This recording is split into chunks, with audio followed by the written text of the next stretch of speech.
ngayon, sa ating pagkakahiga, sa ating pagkakabagsak, mga kapatid, dumating na ang panahon na tayo po ay dapat na magsimula na at tapusin natin ang ipinagagawa sa atin ng ating Panginoon.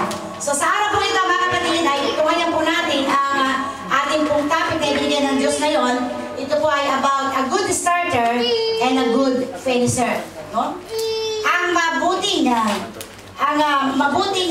tagapagsimula at ang mabuting tagapagwakas o tagapag-finish. Ano ba sa Tagalog yung finish? Tagatapos. Amen. Because there is no glory or reward in an unfinished work. Di po ba? Wala tayong matatanggap sa isang gawain na hindi natin tinapos. Halimbawa, ibigay natin ang halimbawa si Brother Masud. Brother Masud has a gemba. Di po ba? Until he finished that gemba, he will not receive his money. No? In payment from that gemba. Di po ba? At tayo din po mga kapatid sa ating Panginoon. Kapag ang pinasimulaan ng Diyos sa buhay natin ay hindi natin sisikapin matapos sa tulong ng Panginoon, hindi rin po tayo makakakuha ng reward sa ating Panginoon. So many people are good starters, but not good finishers. Diba? Maraming tao, sila simula lang ng simula. No? Gawa lang ng gawa, simula ng mga gawain. Pero hindi nila natatapos. Bakit po? Sapagkat ang mga taong ito, they lost interest. No? Nawawala sila ng interest sa kanilang ginagawa. Scattered focus. Kung ano-ano yung iniisip, yung mga paling kung saan dinadala. Easily discouraged. Makadinig lang ng konting salita o makakita lamang ilang bagay ay nadi-discourage na. At hindi sila tumatagal sapagkat wala silang motibasyon sa kanilang mga sarili. Hindi sila preparado. Sila yung mga tamal. At hindi nila gustong sila turuan. At hindi nila gustong sila magpasako sa namumuno ng bawat iglesia. So how to be a good starter and a good finisher? So paano ba tayo magiging mabuting tagapagsimula at magiging mabuting tagatapos? Unang-una, make a quality decision to finish it. No? So magkaroon po tayo mga kapatid ng determinasyon. Isang determinadong desisyon para tapusin natin kung ano yung ating naumpisahan. Tingnan po natin itong Bilang chapter 13 verse 30.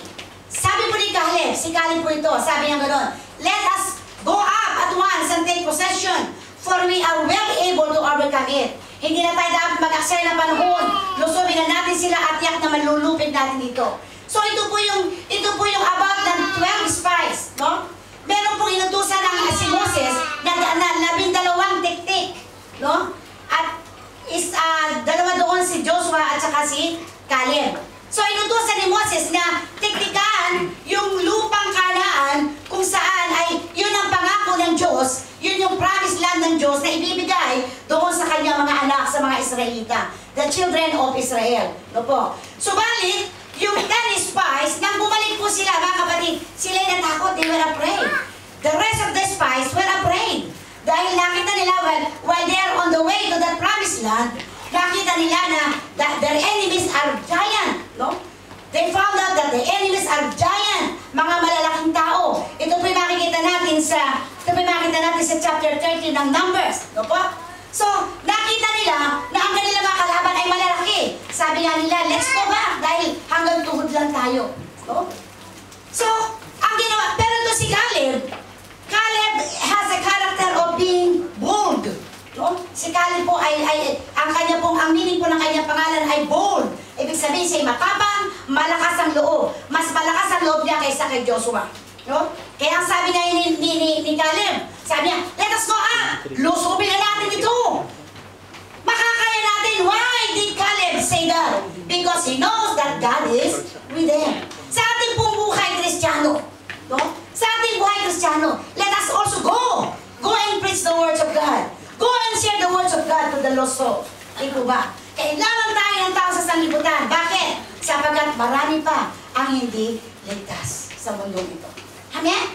Kagaya ni Caleb, sabi ni Caleb, lusubin na natin! Tayo naman mga Kristiyano, lumusog na rin tayo! Go, go, go, go! Sa mga unbeliever, upang sila'y madala natin sa paanan ng ating Panginoon. Make a quality decision to finish it. Because we know, mga kapatid, na being confident of this very thing, that He who has begun a good work in you will complete it until the day of Jesus Christ. Tinitiyak ni Pablo na yung nagpasimula sa atin ang mabubuting gawa, mga kapatid, kaibigan, huwag na tayong mag-aksaya ng panahon sapagkat alam natin na lulubusin ito ng Panginoon sa kanyang pagbabalik, sa kanyang muling pagbabalik. Kaya po tayo, magkaroon po tayo ng confidence sa ating sarili. No, be confident. Magkaroon po tayo ng confidence sa sarili natin na yung pinasimulan sa atin ng Panginoon, tatapusin niya ito hanggang sa kanyang muling pagbabalik dito sa lupa. Amen? Palakpakan po natin ang ating Panginoon. Hallelujah! Glory to the living God. Amen? Huwag tayong tatamad-tamad sa gawain ng Panginoon. Kung ano yung napasimulan natin, maganda rin ang prayer kanina eh. Sabi ko noon, Panginoon, kung maaaring basagin mo yung aming mga puso, break our heart. Panginoon, ibigay mo at ibalik mo sa amin yung aming dating pag-ibig. Yung aming dating pag-ibig sa iyo. Yung aming dating init sa iyong paglilingkod. Amen? Yung ating nung tayo simulang makakilala sa Panginoon, when we first knew Jesus as our Lord and our Savior. Diba, nung unang tagapin natin si Jesus? Diba? Talagang napaka-ano natin, napakagilas. Talagang napakainit natin. Para tayo naglalagablab na apoy. But sa buhay natin sumasapit. Pag dumating na ang problema ng buhay, unti-unti ngayon tayong lumalamig sa Lord. Bakit? Sapagkat nawawala na tayo ng yung ating unang pag-ibig sa Diyos ay nawawala sa ating buhay. Tandaan natin, mga kapatid, anuman ang pinasimula sa atin ng Panginoon, saan nagsimula ang Diyos sa buhay mo? Bilang attendee. Yung mga workers natin, saan sila nagsimula? Bilang attendee. Saan ako nagsimula? Bilang attendee. Pero ako'y nanampalataya sa Diyos na yung pinasimulan niya sa akin, tatapusin niya hanggang sa kanyang muling pagbabalik dito sa lupa. Amen? So tayo pong lahat, mga kapatid, kaibigan, huwag tayong makontento sa pag-upo lamang at sa pakikinig ng salita ng Diyos. Let us be one of the instrument of God to share and to preach the words of God to the lost souls. Amen po ba? Amen. Tayo po magkaroon ng desire sa puso natin. No? Hindi lang tayo basta-basta nakikinig at nakaupo lang dyan. Mag-desire tayo sa puso natin. Make a quality decision to finish from what God has started unto us. Amen? Hallelujah! Ano po yung number 2? Motivate yourself. Ganyakin natin yung ating mga sarili. Ganyakin natin yung mga sarili natin. Motivating ourselves means we are not dependent on external circumstances. So, ang ibig sabihin po nito, mga kapatid, hindi tayo dumidepende doon sa mga panlabas na pangyayari na nakikita natin sa ating buhay o sa kapaligiran. Amen? Motivate yourself.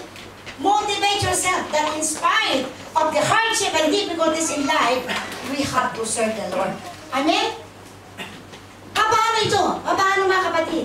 Remind yourself the value or importance of what you are doing. Pag ito'y ginawa natin, tandaan natin, mga kapatid, kaibigan, magaganyak tayong maglingkod sa Panginoon. Kung ating iisipin, i-remind natin ang ating sarili na kung gaano kahalaga ang ating ginagawa para sa Panginoon. Kapatid, kaibigan, we can motivate ourselves in serving the Lord. Ano po ang sabi ng Numbers chapter 14 verse 8?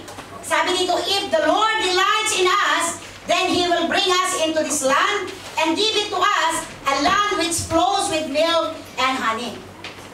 So kung loloobin ni Yahweh, ibibigay niya sa atin ang lupain yun. Lupain sagana, sagana sa lahat ng bagay. Because Caleb knows that if the Lord will be delighted in his life or in their lives, God will fulfill His promise to them. Amen? Sa atin din po mga buhay, kapag tayo po, ang ating pong sarili ay idinilight natin sa Panginoon. Kapatid, kaibigan, tandaan natin. Ang sabi ng Bible, He will never leave us. He will never forsake us. Hindi niya tayo iiwan. Hindi niya tayo pababayaan man. Kaya kapatid, kaibigan, kapag ang ating sarili, idinilight natin sa Lord, kapatid, kaibigan, hindi tayo iiwan ng Diyos, kundi lagi niya tayong sasamahan sa ating buhay. Amen po ba? Palakpakan natin ang ating Panginoon. Hallelujah! Glory to the living God. Amen. Motivate ourselves. Motivate ourselves. Kapag ang sarili natin ay naganyak natin sa tunay na paglilingkod sa Diyos, Kapatid, kaibigan, hindi lang tayo magiging 30, 40, 50, kundi tayo magiging 100 sa lugar na ito ng Shalom. Amen? Motivate ourselves. Serve the Lord with gladness. Delight ourselves in the sight of the Lord. And He will fulfill the desire of our heart. Ano po ang sabi ng 1 Corinthians 15:58? This is one of my favorite verse. Sabi po rito. So then, brothers and sisters, don't let anyone move you off the foundation of your faith. Always excel in the work you do for the Lord. You know that the hard work you do for the Lord is not useless. Alam po natin na lahat ng ginagawa natin sa Panginoon hindi mawawalan ng kabuluhan. Amen po ba? Everything that we do for the Lord or to the Lord will not be put in vain. Hindi ito mawawala ng kabuluhan. Bakit? Sapagkat ang Diyos natin ang siyang patuloy na nakakakita ng ating ginagawa. At siya rin yung magbibigay ng reward sa atin. Don't be ashamed. Baka niya, lagi tayo nahihiya. Baka pag ako'y nanalangin dito, kapagtawanan ako ng mga tao. No, amen. Baka pag ako'y umawit at mapaling ang aking boses, hindi na nila ako hangaan. No, amen. Kapatid, kaibigan, tandaan natin, the Lord is our judge, and the Lord will be the one to give us reward in what we do for Him. Amen? Palakpakan po natin ang ating Panginoon. Alam mo, glory to the living God. Alam po natin na ang mga bagay na nakakahadlang sa atin sa paglilingkod sa Diyos ay hiya, takot, ano pa? Hiya, takot. Ito ang pinakami. Diba? Natatakot tayo. Nahihiya tayo sa kapwa-tao. Sabi ng ating pinag-aralan ng last ano, di po ba? Do not fear sa tao. Huwag tayo matatakot sa tao na hindi nakamamatay o hindi pwedeng pumatay ng kaluluwa. No? But, dapat magkaroon tayo ng takot sa Diyos na siyang pwedeng pumatay ng ating kaluluwa. So, number 3. This is really very important also. Associate with like-minded people. No? Dapat din nakikisama tayo doon sa mga taong katulad ng ating pananampalataya. Hindi ko sinabing huwag tayo makikisama doon sa hindi natin na pananampalataya. Ang ibig sabihin ko lang mga kapatid, for us to be strong and strong and strong. For us to become stronger, kapatid kaibigan, we have to associate with like-minded people. So kailangan ang ating laging kasama at ang laging nating kausap ay ang mga taong kapananampalataya natin. No? Taong born again sa puso at hindi lang hindi born again sa puso. Palakpakan natin ang Diyos! Hallelujah! Amen! Glory to God! Amen! So lagi tayong makikisalamuha sa mga taong Kristiyano sa puso. Amen? Sapagkat kapag tayo may mga problema at lumapit tayo sa mga kapatiran natin na Kristiyano sa puso, hindi tayo ididiin, hindi tayo ibabagsak, bagkus tayo itataas. Amen? So, associate with like-minded people. Like Moses and Aaron, Joshua and Caleb. So, nung po nga mga tao, they come back and they cried out. Sabi ng mga Israelita, mga Swahili, buti ba? Hindi nyo kami inalis sa Egypto. Kasi, mamatay lang din pala kami dito. Dapat doon na lang kami namatay. Ang mga tao ito, mga rebellious. No? Kaya anong ginawa ngayon ni Moses? Moses and Aaron fell on their face before all the assembly of the congregation of the children of Israel. Nagpatira pa sila. At ano naman ang ginawa ngayon ni Caleb at ni Joshua? Pinunit nila, ginahak nila ang kanilang mga damit. Sapagkat ang mga Israelita, tunay nga na pawang mga reklamador. Amen. May reklamador ba dito?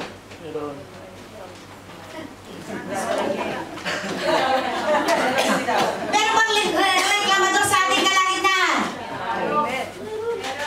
Meron pala. Ang mga reklamador ay yung mga Israelita.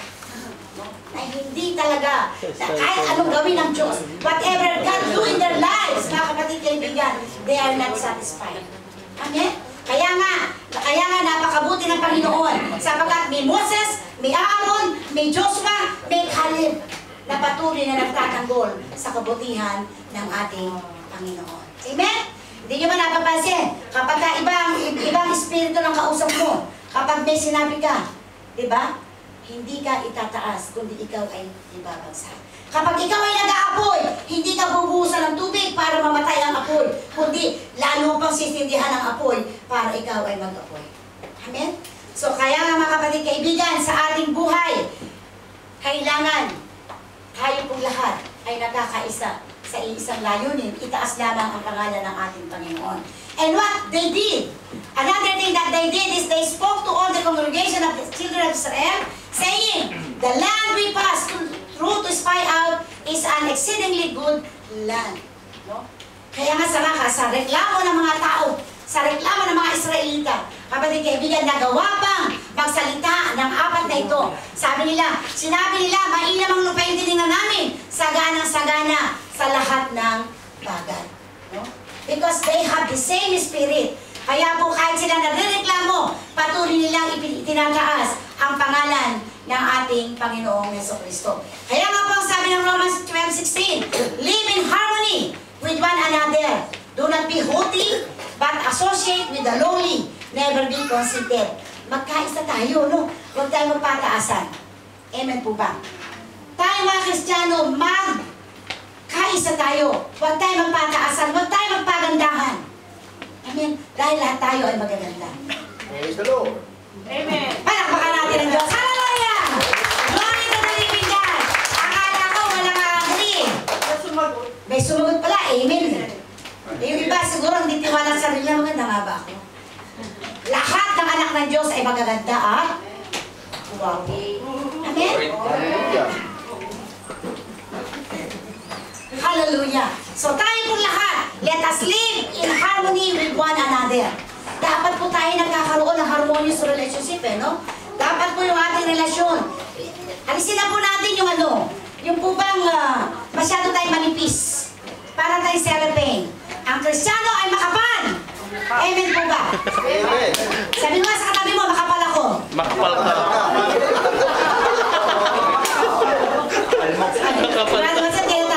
I am thick.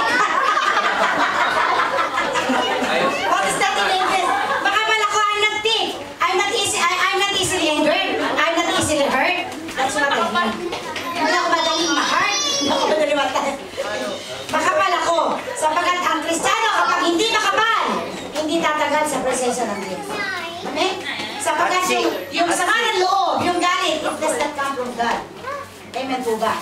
Kaya nga po tayo mga Kristiyano, huwag na tayong mukhang cellophane na lagi pong nagtatampo sa bawat isa sa atin. Amen? Wala na po yun. Hindi na tayo mga cellophane. Tayo mga papel. Cardboard. Saran wrap, hindi na po punit. Amen po ba? Do not be haughty but associate with the lowly. Never be conceited, no? So tayo po mga kapatid, huwag tayong maging mataas. I-consider natin ang ating sarili na tayo po magkakapantay sa mata ng ating Panginoon. Amen? So, wala na po magtatampo. Wala na. Makapal na. Ipuin nyo nga ang mukha nyo kung makapal nga.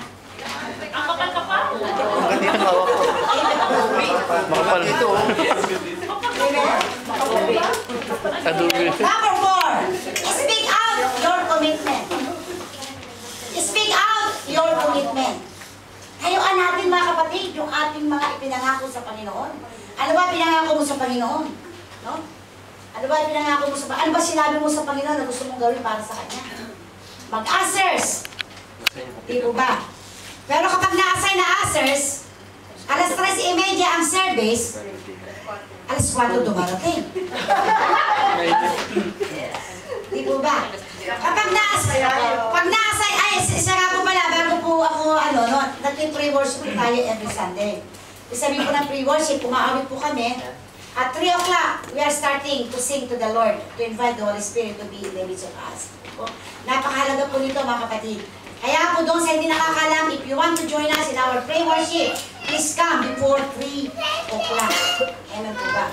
Sa kasi po tayo nahihirate. Ang ating appointment, ang ating commitment kay Lord ay 3:30. Pero kung dumating tayo, 3:31, 3:32, 3:33. Instead of coming, 3:25, 3:20. Di po ba? Amen. So tayo po mga kapatid, kailangan tayuan natin. Ano ba yung ating pangako sa Diyos?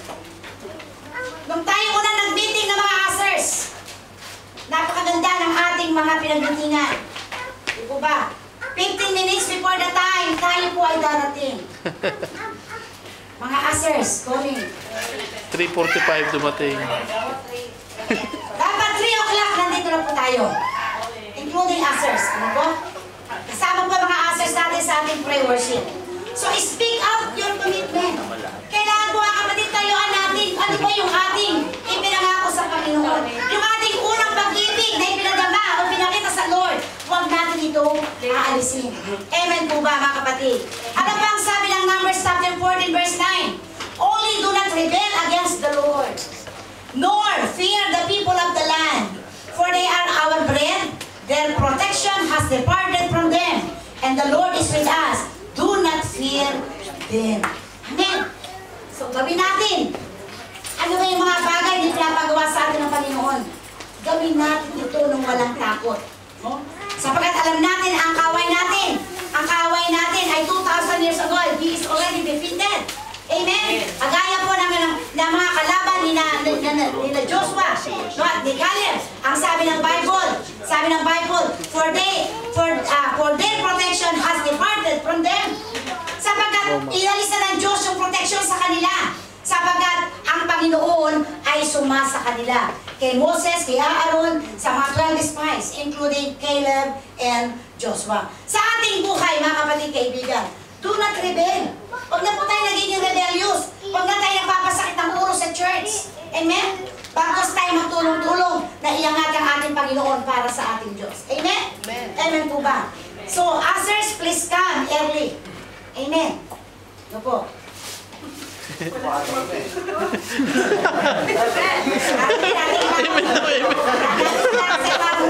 Mga bingi. Hindi basic, natin lang kagaroon din. Sabi natin, baga ko ngayon. Mga bingi. Because if you really want to serve the Lord, di ba, mag-aayos tayo ng maaga. Isipin natin, 3:30 ang ating service. I-GC kayo ng alas 12. It's okay. It's okay. Alas 12. It's okay. Di ba? Magpahinga ka hanggang alauna. It's okay pa rin. Maligo ka na ng alauna naman. Di ba? So that 2 o'clock you'll be ready to go to church. Eh, hindi po yan. Nangyayari yata. Gigising alas 12. Mamamahinga hanggang alas 3. Ay, may service pala. Maliligo ako. Kung kailan alas 3 at saka maliligo. Kung kailan alas 3 at saka magluluto. Eh, ano pa nga aabutan natin service? Diba? No more. Amen. So next Sunday, I believe that everybody will come early. No? Pwede po tayong sumali sa ating prayer worship. Para po sa simula pa lamang, alas 3 pa lang. Talaga po ang spirit natin ay buhay na buhay na para sa ating Panginoon. Amen. At tandaan natin mga kapatid, do not rebel against the Lord. No? Huwag na tayong magre-rebel, huwag na tayong magre-rebel, huwag na tayong, alas sa Tagalog, mag-rebel. Huwag na tayong rebelde. Huwag na tayong, another word for rebelde. Mag-iimagsik. Kapanahon na kasi si Bonifacio. Huwag na mag-imagsik. Amen. Dahil ang Diyos ay sumasa atin. Amen po ba? Ang sabi ng Bible, the Lord is with us. Emmanuel. Amen. Do not fear them. Huwag tayo matakot sa kapwa-tao. Huwag tayo matakot sa ating kaaway. Sapagkat si Satan ay 2,000 years ago, he was already defeated by God. Amen? Sabi natin pinag-aralan noon, he is only like a roaring lion. Si Satanas ay ginagaya naman ang original lion, which is no other than our Lord Jesus Christ. So pagsikapan natin gawin ang mga bagay na makapagdudulot ng kapayapaan at makapagpapatibay sa bawat isa sa atin. Amen po ba? Amen. So what is the result of what Caleb did? Joshua blessed him. Ito ang naging resulta ng nakatapatan ni Caleb. And Joshua blessed him and gave Hebron to Caleb, the son of Jephunneh, as an inheritance. So binigay niya ni Joshua, biniless na ngayon si Caleb at ibinigay niya ang Hebron bilang mana ni ni Caleb. Ano sabi ng verse 14? Hebron therefore became the inheritance of Caleb, the son of Jephunneh, the Kenizzite up to this day, because he wholly followed the Lord God of Israel. So tandaan natin, kapag sinunod natin ang Panginoon, kapatid kaibigan, iba yung pagpapala ang ipagkakalob sa atin ng ating Diyos na buhay. Amen? What do you need today? Ito sumagot. Ay wala yata pangangailangan. Shalom. What do you need today? Ako lang po money. I know that everybody always needs money. Who needs money? No, Brother Masud. It's Stella. You don't need money. You have already money. And also Stella. Amen. So who needs money? Amen. God heard your voice. Amen. So sabi ng Biblia, Caleb wholly followed the Lord, his God. That's why Joshua blessed him and gave Hebron to be his inheritance. No? So kung tayo po'y susunod sa Panginoon ng buong puso, mga kapatid kaibigan, bibigyan tayo ng mana ng Diyos. Na kung ano man ang pangangailangan natin sa buhay, ito ang ipagkakalob sa atin ng Panginoon. You need money? God will give you. Palakpakan natin ang Diyos. Hallelujah. Amen. Glory to the living God. Hallelujah. Tayo pong lahat, kapag tayo nananampalataya. You need money? God will give you. Amen. So, ayan kapatid kaibigan. Si Judith.